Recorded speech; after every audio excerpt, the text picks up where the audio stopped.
Hello, this is Memphis Communiversity. Today we are going to be practicing an AP Calculus free response question. And today we are going to be talking about a polar free response question. So if you're accustomed to our channel, you know that we go from difficulty 1 through 10 and every single free response question, including BC topics like polar, we are doing difficulty 5. So let me remind you that in my opinion, this is where the sort of the free response questions, this is the last one where it'll be an easy free response question in terms of polar, where we're going to be doing very standard polar questions like area and taking derivatives and things like that. Beyond this point, once we get until the latter half of the video series, when we do difficulty 6, 7, 8, 9, 10, those are going to be a bit more of a challenge, so please check that out if you want to seek such challenges. But for now, we do have an easier question on our hands. This probably won't be that much more difficult than difficulty 4 and 3 and things like that, but we can still definitely do the question. So let's get started. Looks like we have a calculator still, which is great. We have two polar graphs, so remember that while my graph hopefully, or isn't the greatest graph in the world, hopefully you understand which function is which. Remember that r is equal to a number is usually a circle. And not usually is, it is the circle because it's just a circle with radius 2. So every single angle has that radius. So it's this circle right here. And then 3 minus 2 sine of theta, that's going to be our cardioid here, our heart-shaped object. And I'm going to refer to it as a cardioid throughout this question. So in this case, what we're going to try to do is we are going to first find the region R inside r equals 2, and r is equal to 3 minus 2 sine of theta, the cardioid, and we're going to try to find that region. So it's the shaded part right here. So this is what we've been talking about. This is our typical question where we have part of a circle and part of a not circle, in this case the cardioid. What we want to do is we want to find the angles of intersection. Sometimes they give it to us, in this case they don't. So we want to find these two angles right here if possible. Because if we can, what we can do is we can break up this shape into two parts in the region R. Remember that it's going to be part of a circle. So this is going to be the part of the circle. So what we need to do is determine how much of this circle this is, how big is the sector of the circle.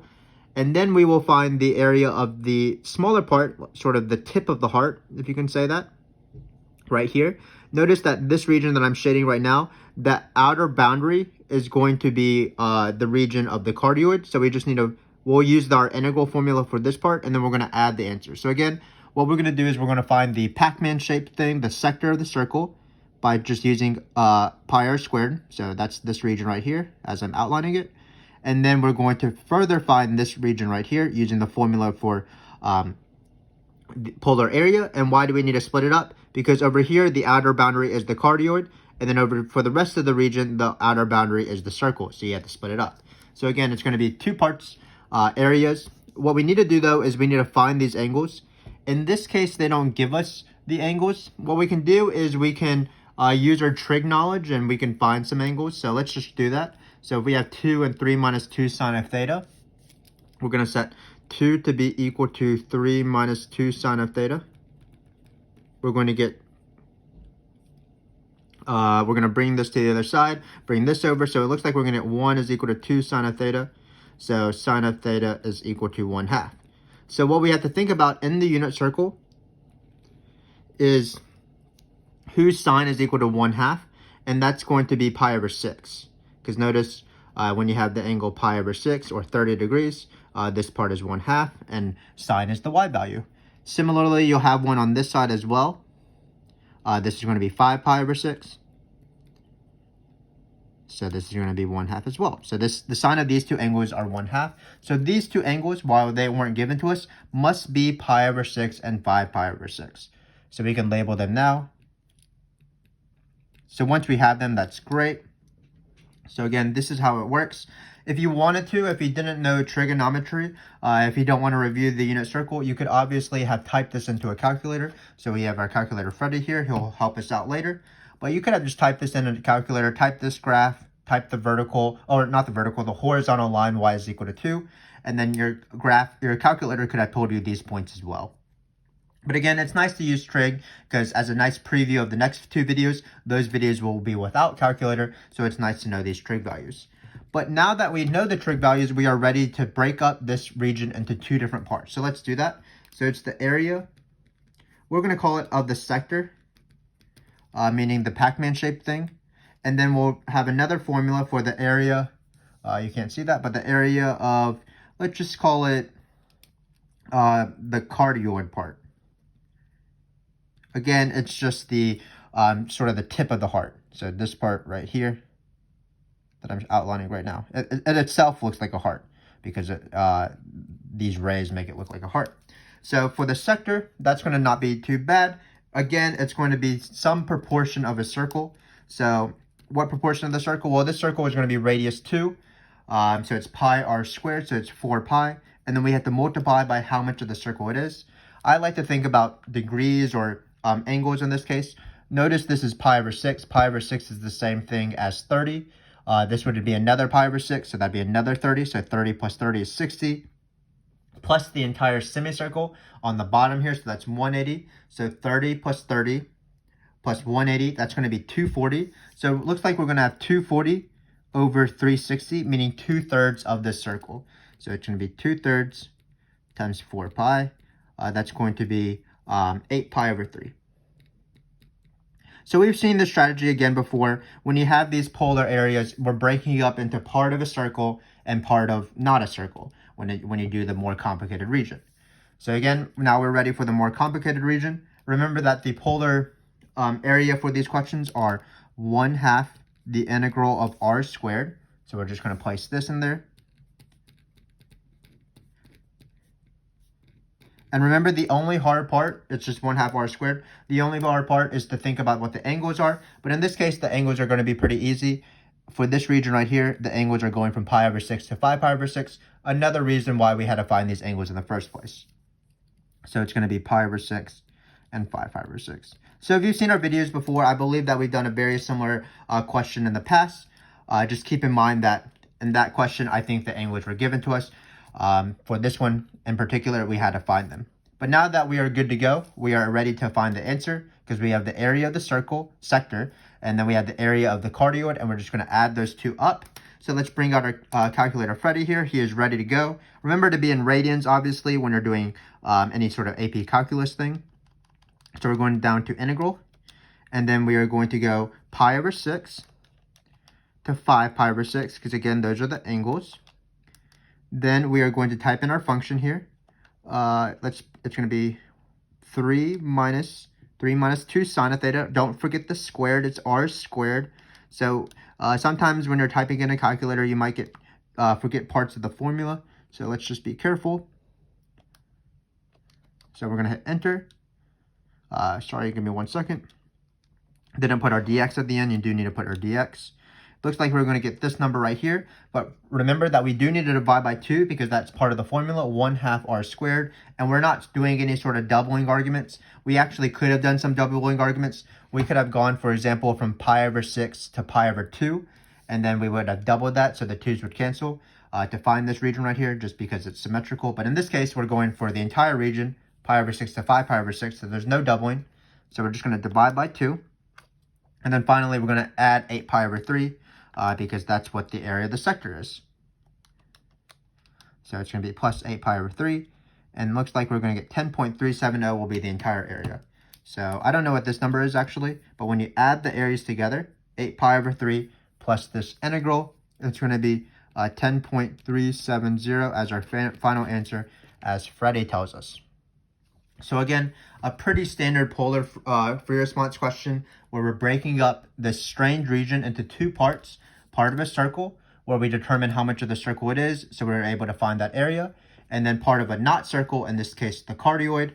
Pretty easy, 1/2 r squared. You just have to be careful with the angles. So in this case, we had to find the angles either using our calculator and graphing them with intersection points. So graphing this function, or as we did, we just found it using trigonometry. Whose sines are 1/2, that's going to be pi over 6 because you want the y's to be pi over 6. Same thing with 5 pi over 6 because that's over here. And sine is positive in these 2 quadrants, so you're not looking for anything below that, and etc. So again, not too bad, but I always recommend this for my students, especially when you have 2 shapes here. Always do part of a circle using just pi r squared, and then using the other formula with 1/2 r squared. So now we're going to go to the more standard stuff. We are going to be doing the questions that are involved taking a derivative. So remember that there's always 2 sets of derivatives. There's going to be Let me see real quick. Let me see if this makes sense. Yeah, I think this given is wrong. I think this should be, say, dr d theta. So let me change the question before we start to make it make sense. This one will be the same thing. So remember that there's three sets of derivatives, though. There's dr d theta, there's dx d theta, and there's dy d theta. And each of these derivatives are very easy because when you take the derivative, all you're going to be doing is you're just going to be taking the derivative because all of these are going to be in terms of theta. Remember the key fact that x is equal to r cosine theta and y is equal to r sine theta. So again, because all of these things involve theta, these three derivatives are very easy. Now, what we're going to do is we're going to talk about the harder derivatives. The harder derivatives are, for example, dr dt, dx dt, and dy dt. These derivatives are quite a bit harder because you have to use the chain rule. For example, dr dt is equal to dr d theta times d theta dt, and so on. So we'll just quickly review this. In most cases, so for example, sometimes they'll tell you information about d theta dt. So give me 1 second. So again, these are very easy. These are one step harder. You do need to multiply by d theta dt. So again, dx d theta is easy. You just take the derivative of r cosine theta. But dx dt is a little bit harder. You would have to take the derivative of dx d theta and multiply by d theta dt. But in this case, we're actually not going to be using these facts because they tell me that dr dt is equal to dr d theta in this case, which is actually pretty nice.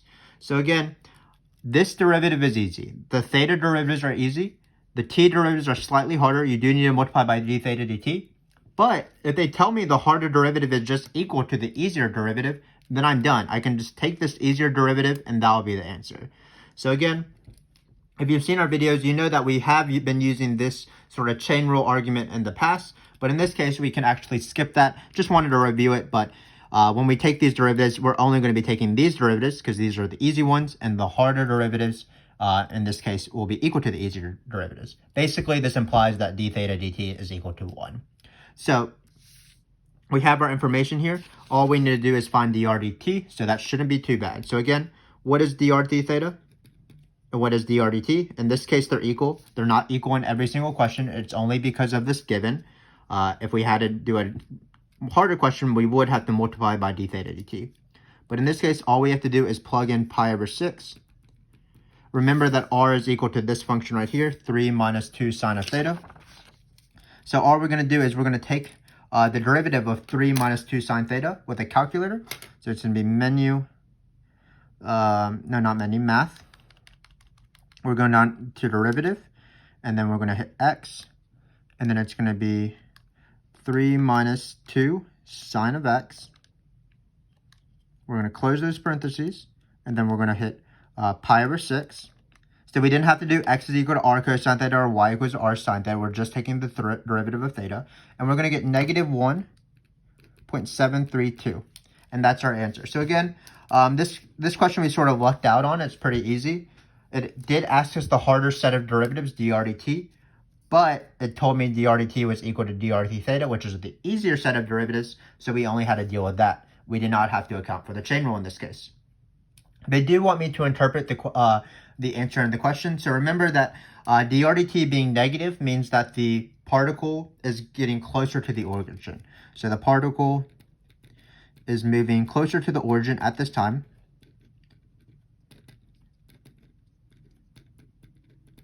At t is equal to pi over 6. Why is that true? Because this is negative. So basically, the particle is going to be on a smaller radius. If you want, remember that anything is decreasing when its derivative is negative. So the radius is decreasing because the derivative of the radius is negative. So the particle is moving closer towards the origin on this point.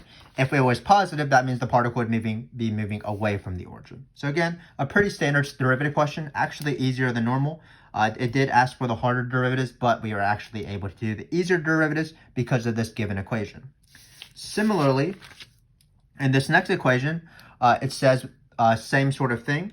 We know that dy dt is equal to dy d theta. So when we find dy dt, we only need to find dy d theta. We can sort of skip this formula which comes up in other free response questions from the chain rule, this fact right here, because basically the given is that this thing is 1.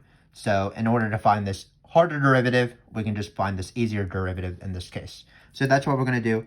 We're going to find dy dt. That's going to equal dy d theta. Still at this theta is equal to pi over 6. So again, it's pretty easy. What do you need to know, of course? Well, you need to know the very classic law that y is equal to r sine theta. That's really the three big polar questions that you want to know really well. You want to know area. You want to know the fact that x is equal to r cosine theta, y equals r sine theta, and then you want to know this derivative argument. So those are the three main things. So in this case, we have dy dt, we have dy dt. So all we have to do is replace r. I forgot what r was, so let me remind ourselves what r was. It was 3 minus 2 sine of theta. So we can write that. In our next videos, when we take these derivatives, we will have to do it by hand, so we'll be doing product rule. So check out that if that would be helpful. And so what we're going to do is we're going to take this derivative of this thing right here. That's going to give me dy d theta, plug in pi over 6. Freddie will do it all when we type it in a calculator. But by chance and by luck, that derivative is going to equal dy dt. Again, this doesn't happen for every single derivative. It's only because in this case, it happens to be that these two are equal, meaning d theta dt is equal to 1. In a lot of cases, they say d theta dt is equal to 2 or something, where we would find this derivative and then multiply by 2. But that's other cases. So we're ready for this question. What we're going to do is we're going to go back to derivative. So I can go back to my previous case because I had basically r, and I just have to insert sine of theta here. Let me see. So it's going to be sine of, let me insert again, x, insert again, and then maybe insert a multiplication sign, because remember that sometimes the calculator gets a little bit confused, so you want to insert a multiplication sign. So notice what we've typed in. We've typed in r. We're going to use parentheses as well around the r. So it probably would have been easier just to retype it, but sometimes you make mistakes and you're just going to keep going with it. So there we go. So just be careful. It's not just r times sine of theta with no parentheses, because the sine of theta also has to multiply this 3. So it's r in parentheses times sine of theta. When we're going to plug in pi over 6, we're going to enter. Looks like our syntax is a little bit wrong. Let's see why. It's because we put a bracket instead of parentheses. So now we're going to get 0.866, and that will be our answer. So again, not very hard. They asked me basically the easier derivative in this case, dy d theta. That's just taking the derivative because it so happens to be that dy dt equals dy d theta. But again, in other questions, they might give you some sort of given about d theta dt. It might not just be 1, so we would have to multiply this number by this, whatever d theta dt is. It's just one extra step, so it's not too bad. These derivatives are easier. These derivatives are harder, but it's actually just one more step. Multiply by d theta dt as required. So in this case, we do have to interpret. We saw that before dr dt being positive means the radius was increasing. Dr dt being negative means the radius was decreasing, or the particle is going closer to the origin. What y derivatives tell you is whether it's going up or down. So because this is positive, that means the particle is moving up. Because y controls the vertical movement. If dy dt had been negative, it would be going down. Same thing with dx dt. If dx dt was positive, that means that it's going to the right. And if dx dt is negative, that means it's going to the left. Finally, we have the pretty normal question of finding the equation of the tangent line. It should say tangent line, of course. Find the equation of the tangent line of the curve of the particle at theta equals pi over 6. So this is the same as normal calculus. What do we need for a tangent line? We always need two things. So we need a point and a slope. So it's a point and a slope. So we do have a lot of derivatives. We have theta derivatives, we have t derivatives. Which derivative do we need in this case? We actually need none of those. We need dy dx. And in this case, what is dy dx? Well, it's actually going to be dy d theta over dx d theta. That's how you find dy dx. This again comes from the chain rule. And we're going to be plugging in pi over 6. So I usually start off with a point, but we're already here. We might as well just find the derivative because we just found dy d theta at this point. because remember dy d theta was dy dt. So I'm going to replace 0.866 with that derivative. So it'll be over something. Perhaps we should do the point, but remember that the point is going to be x is equal to r cosine theta, y is equal to r sine theta. So let's change that to an r. Again, that's really the huge law. You can't even take the derivatives if you don't know that law. X is equal to r cosine theta, y is equal to r sine theta, and then you move forward. So let's just find this dx d theta because we're almost done. Basically, we just take the derivative from before. We're going to be plugging in the same number. Theta is equal to pi over 6, but we're going to replace sine with cosine. So we're just going to change, because it's x cosine, r cosine. So we're going to write equal. Looks like this is negative 2.450 basically. So let's write that. Remember that this means that the particle would be moving towards the left. When you're going to pi over 6, it does look like it's moving to the left and upwards, which was this part right here. And then now we're just going to divide the two to find our slope, because this is dy d theta divided by dx d theta. So it looks like we're going to get negative 0.346. That is great. So that's going to be our slope. Now we need to go backwards and find the point. Usually I find this first, but sort of not necessary to a certain order. So all we're going to do is we're going to write our r, which is this. And basically we're going to plug in pi over 6 into this function right here for the y coordinate, and then plug in pi over 6 into r cosine theta for the x coordinate. So let's do that. So let's go back to our function. It's going to be 3 minus 2. This is what r is. Sine of pi over 6. Pi over 6. That's going to be our r. And then we're going to multiply it by cosine of pi over 6. So that's our r. So it's going to be r times x cosine theta. So x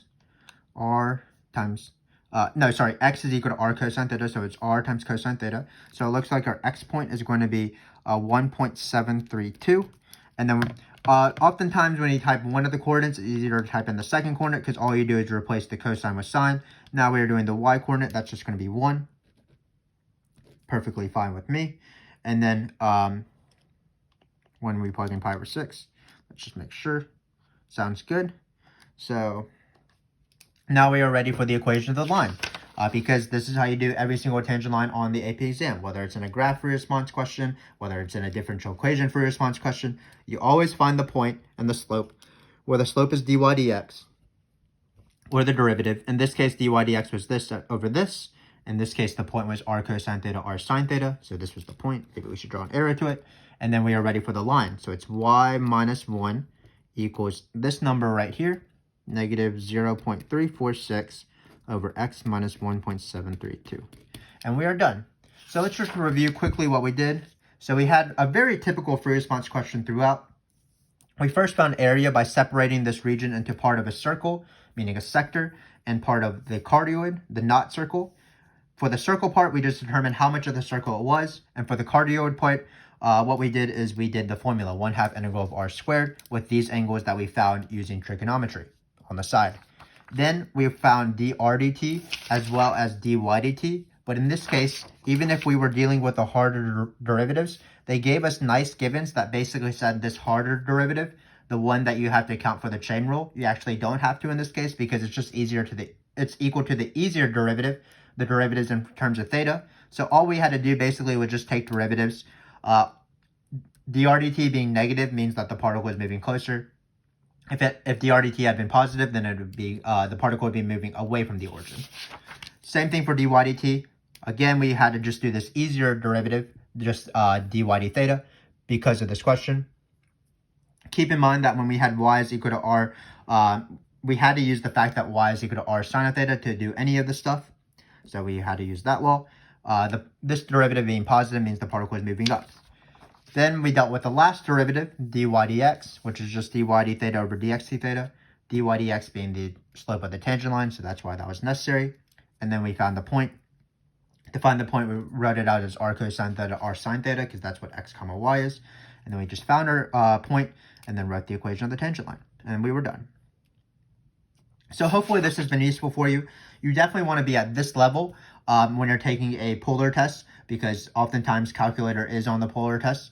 So it'll be around this level. This is the level that I expect my students to be when they take the test, difficulty number 5. But this level does not let you solve every single question, or you will be a little bit unfamiliar with the harder versions. For example, we'll be doing difficulty 6 and 7, and it'll be similar to this, but we won't have a calculator, so we'll have to do a lot of the trig by hand and a lot of the derivatives by hand using the product rule. There's also strange questions about like half equal areas and limits of areas and things like that, as we'll see throughout this video series. But again, if you're at this level, then you're probably going to do pretty well in the AP exam. But if you really want to dominate that polar free response question, what I would encourage you to do is continue watching this video series as we go into the latter half, the more difficult half. But until then, thanks again for watching, and I hope to see you then.